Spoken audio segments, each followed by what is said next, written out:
Hi, my name is Sammy Margo and I'm a sleep expert for Sleep Easy. Today I'm joined by the Sleep Easy brand ambassador, Olympic champion and 3 times world champion, Dame Jessica Ennis-Hill. Hi Jessica, really nice to meet you. Hi Sammy, how are you? Really well, really nice to meet you.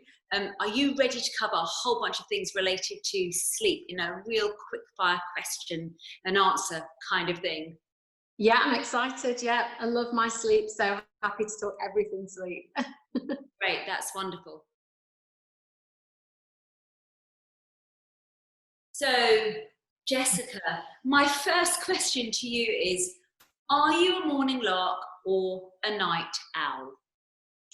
So that's quite a difficult question for me because I am not great with early mornings. Since having kids, I've adapted and become quite good and on it in the morning. But I do like a lie-in, which I haven't had for many years now. And also, I do like to go to bed quite early as well. So I think just to sum it up, I love my sleep. You know, I like to be in bed for as long as possible. But like I said, having children has changed the way my whole sleep routine has transformed really. You know, nights are disturbed and mornings are often very early. So I would say over the years I've probably become more of a morning person, just through adapting with having young children and those early mornings. Yeah, and I think that really is the pattern that many of us tend to be more night owls. And when we have kids, we have to completely change our rhythm and routine to become more larks. And that can be quite tricky for some of us that like to sleep in. But the old wives' tale of an hour before 12 is worth 2 after 12 stands really, really strong. And it's really important to even encourage your kids to get into bed before early into the evening, because you get that deep restorative sleep that's really important for general health and well-being.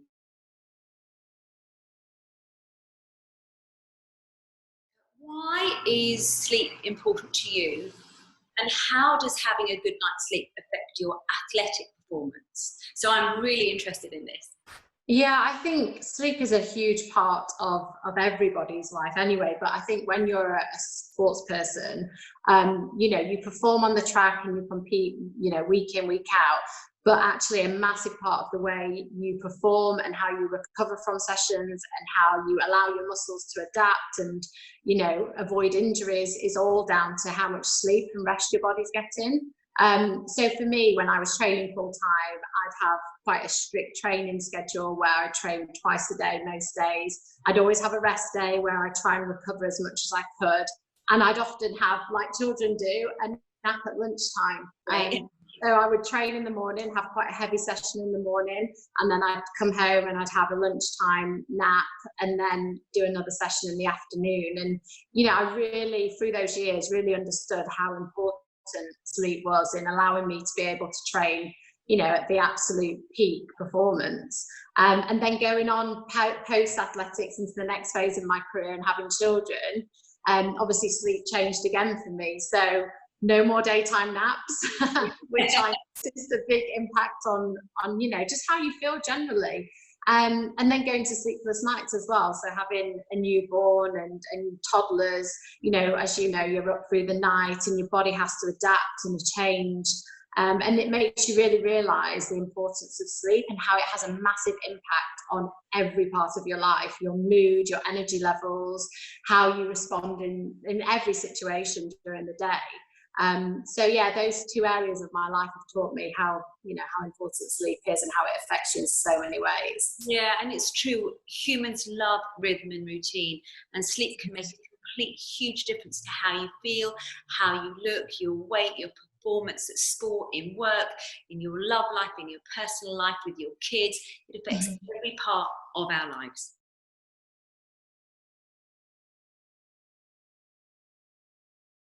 So could I ask you a quick question? Obviously, you are the expert in this field, and I'd love to know what your top tips are to enable you to have a really great night's sleep. So there's a whole bunch of things that you can do to have a really great night's sleep, ranging from making sure that you set time aside in your daily routine for a bedtime routine, a bit like what we do with our kids. So wind down time, a nice warm bath, listen to an audiobook, have a hot milky drink or chamomile tea, and gradually dim the lights and go into sleep. That's what we do for our kids. And I think as adults, we've forgotten how to be kids. We've forgotten how you're meant to get into your sleep. And we need to remind ourselves that not only are we setting our kids up with a good bedtime routine, we need to do it for ourselves. But in addition to that, some people really struggle to get off to sleep. So it's really worth thinking about listening to an audiobook, or even the Sleep Easy Spotify playlist, which is great too to get you off to sleep, some meditation, perhaps reading a book, or just lots of different techniques that you can do to distract your mind to get off to sleep. Yeah, I think you're right. I think having that routine, you know, we do often forget that we, you know, put our children in these fantastic routines, and we're really, you know, regimented with them to make sure they have the best night's sleep, but we often neglect our routine. So, Sammy, I think a lot of people find it really daunting when they're trying to find a mattress or a new mattress, because there's so many different types of mattresses out there. Do you have any advice for someone who is looking to try and find their perfect mattress? So finding the mattress of your dreams is always a challenge. It's such a considered purchase, and it's really important to think about a few things. The ultimate thing that you really need to think about is this balance between comfort and support, because you want to be comfortable. It's very important to get a good night's sleep, but you also need to be well supported. So you have to think about things like, what position do you sleep in, what weight are you, what's the weight of your partner, what position does he or she sleep in, and what's your budget. One thing that Sleep Easy has got that's really helpful is this firmness guide on their website. So that looks at support and sleeping positions, which is really insightful, especially if you're sharing a bed with a partner who's got a different sleeping position to you. So that's definitely worth checking out. There's lots and lots of different factors to look at, but the most important thing that I think that you really need to think about is this marriage of comfort and support. If you've stayed at one of your friends' houses, maybe for a weekend, and you've had a great night's sleep, check out what bed you've slept on. If you've stayed in a hotel, check out what bed you've slept on.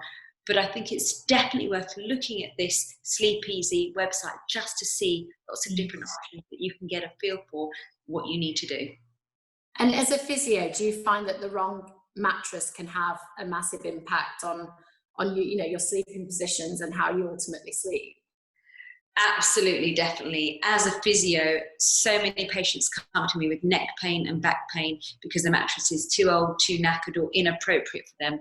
If your bed is more than 8 years old, it would have deteriorated by 75%. So, for example, if you're an hourglass-shaped woman and you sleep on your side and your bed is too soft, you're going to end up being shaped like a banana.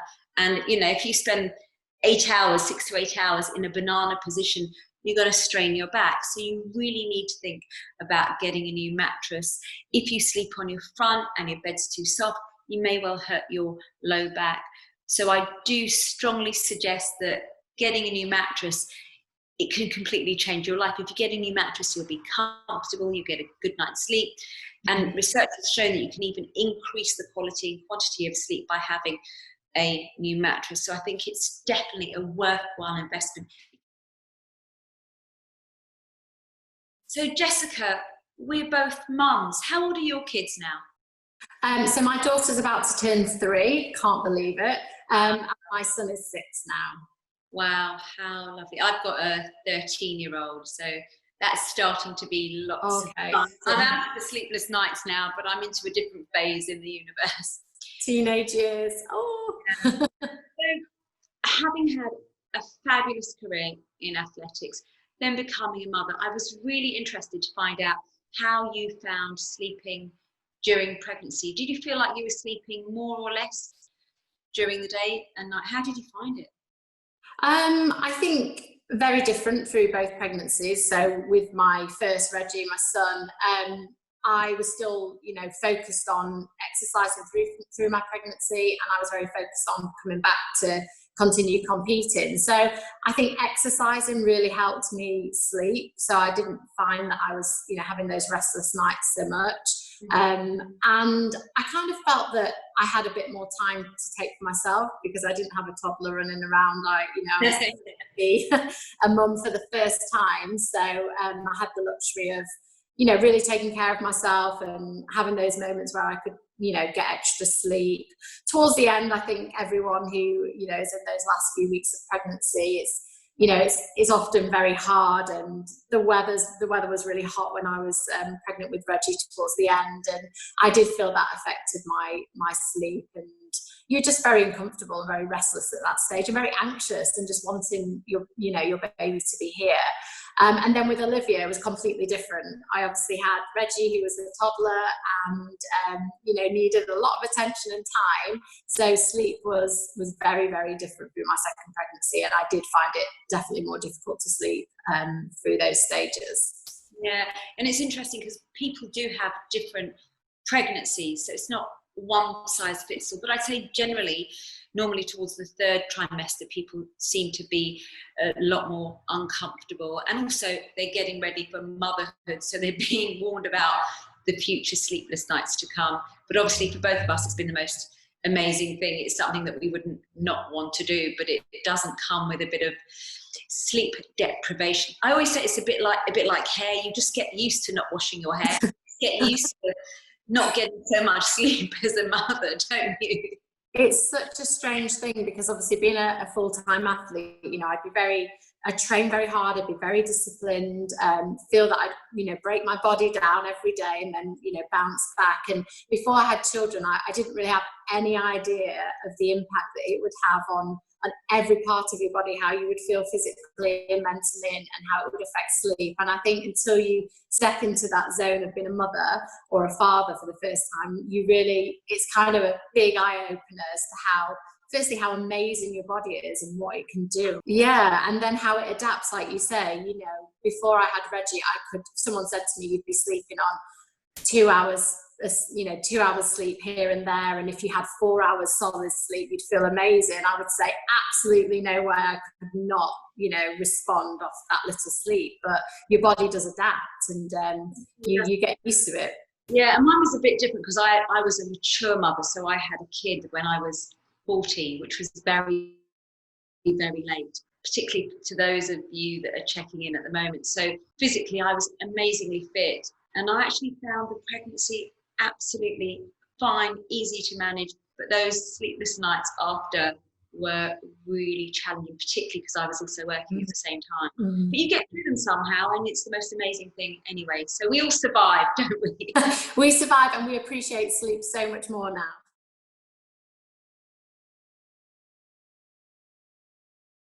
So Jessica, I want to talk to you about something that's quite close to my heart, which is all about jet lag. So did you find that you were heavily affected by jet lag whilst you were traveling for sporting events? And if so, how did you get through it?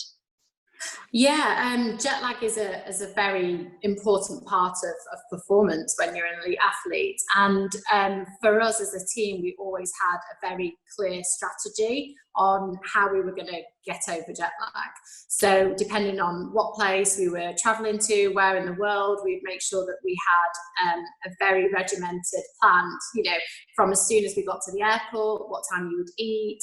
You get on the plane, you put your eye mask on, however long you were traveling. It was all a very, very strict routine of making sure that you started this process before you stepped on the plane.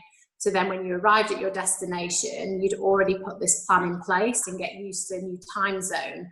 And it has a massive, massive effect on your performance. So we'd make sure that we travelled to our destinations within enough time to allow that hour per day to adapt to, the new time zone.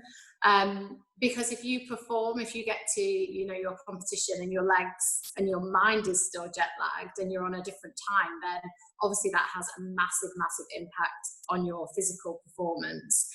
So it's a very, very important strategy that we always had in place to make sure that we were very prepared for, the time zone and the difference and the climate as well, to make sure that I could compete at my absolute best. So interesting. And just out of interest, on a point of interest, when you won, had you had a good night's sleep? That's what I want to know. It varied from competition to competition, but I would say in London, at the London Olympics, I think I had a pretty good night's sleep before the first day of my competition. And then the time between the 2 days is often a very difficult time, where your adrenaline's going from your performance on the first day, you're physically and mentally tired from, exerting yourself over the whole day of the competition. And then you're very conscious that you have to get some really good sleep because you've got to perform again the following day, and that's where the medal's won. So yeah, sleep is very important between those 2 days, but it's very hard to kind of tell yourself to go to sleep when you're on the brink of winning an Olympic gold medal.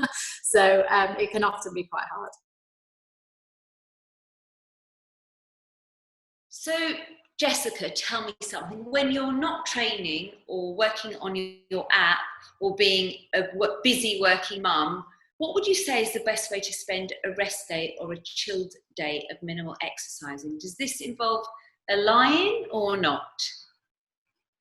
Those days are few and beyond, to be honest. I love to have, time where I can completely switch off. And if I'm honest, those days where I do have time to myself to just have a bit of downtime, I do like to do exercise, because it gives me that headspace to completely switch off from every area of my life and how busy life can be. And I also love that physical feeling of exercising and, the endorphins that you release when you exercise. So I would probably on a chilled day still do some form of exercise, whether it's high intensity or low level.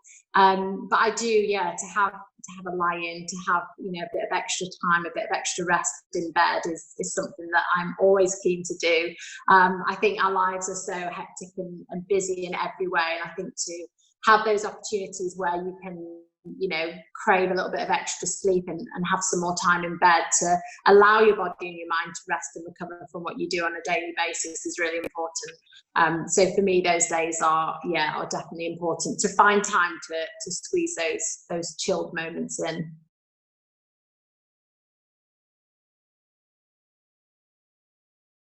We've all been in a very bizarre time for the past few months, and this lockdown feeling where we've been in our houses so much and we've not been able to socialize and do our daily routine has been really strange. And I think that I've definitely noticed that it's affected my sleep, and I've definitely noticed that I've been on my phone constantly. And although that's a great thing, because we've been able to keep in contact with our friends and our family and our loved ones, it's also got a negative side to it. And do you think that technology and the amount of time that we spend on our phones does have a negative impact on our sleep? It totally does. So technology has a huge effect on the impact of our sleep. We do know for sure that the emission of the blue light that you get out of your smartphone, out of televisions, out of computers, has an impact on the release of your sleepy hormone melatonin. And that's the hormone that allows you to get off and have that deep restorative quality sleep.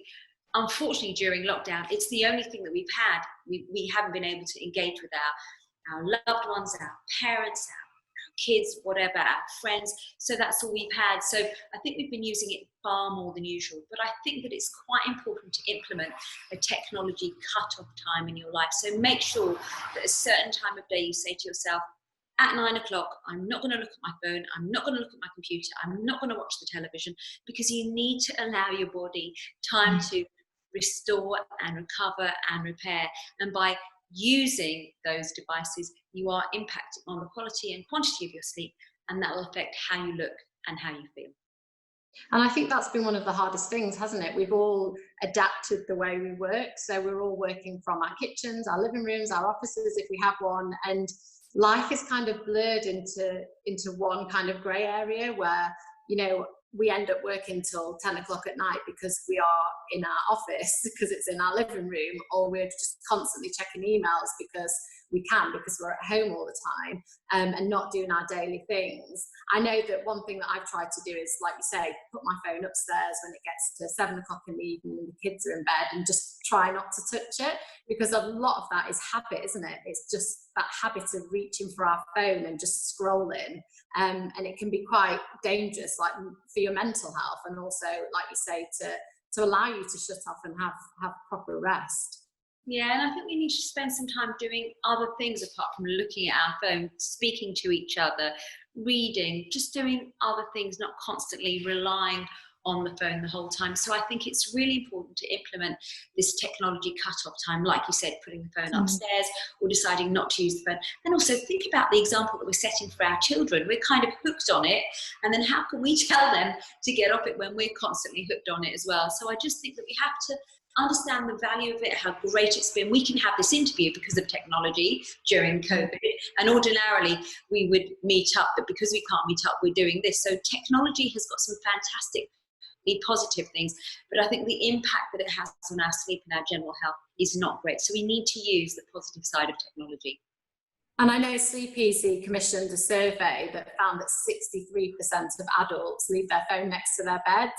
Do you find yourself reaching for your phone first thing in the morning or last thing at night, or are you very focused and very strict when it comes to... As a sleep expert, I'm incredibly disciplined because just like you, I know the impact that it has on my general health, my well-being. I'm still working as a physio and a sleep expert. I'm still training as well. So I know the impact that a good night's sleep has on how I feel and how I look. So I'm unbelievably disciplined. I set myself a technology cut-off time. Even set myself an argument cut-off time. I set myself a regular bedtime rhythm and routine. I really believe that sticking to the same routine and rhythm and respecting your sleep hygiene, as well as thinking about a whole bunch of things that we're going to discuss, like the mattress, the bed, the bedroom, how you're organising your whole sleep hygiene, is critical to your general health and well-being.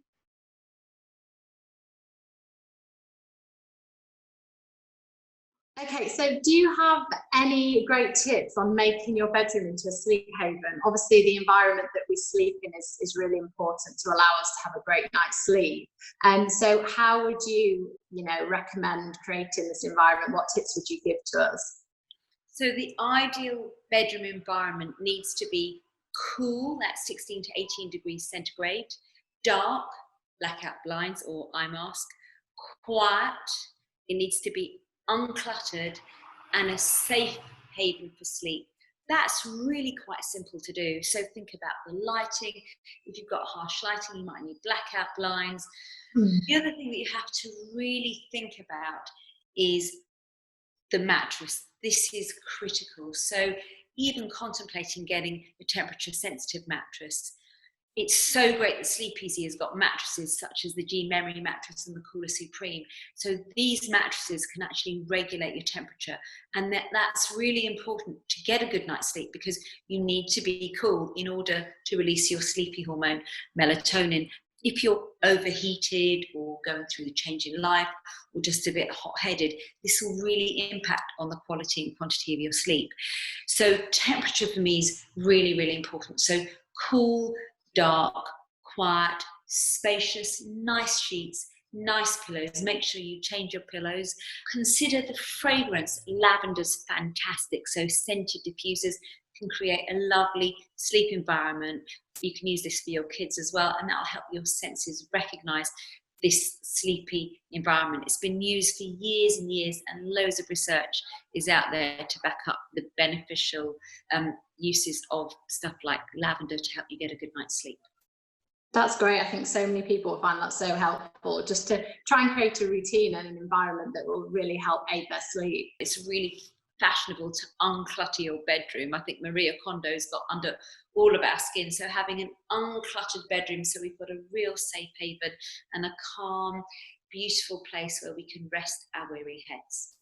I think that's very true. I'm absolutely that person where I have to have the room clear, and even from a teenager and a child, I remember I always had to have my room tidy to allow me to have that good quality sleep. So I think that's a really, really valid point. And it's funny, my son, my 13-year-old, he's got a thing about he can't go to sleep when the cupboards are open. Some kids actually say they can't go to sleep when the blinds aren't fully flat because they see zigzaggy dragon's teeth on the ceiling. So I think we have to almost recognise also for our kids the bedroom environment really impacts on their imagination, how they feel, and it affects the quality of their sleep as well. Yeah, absolutely.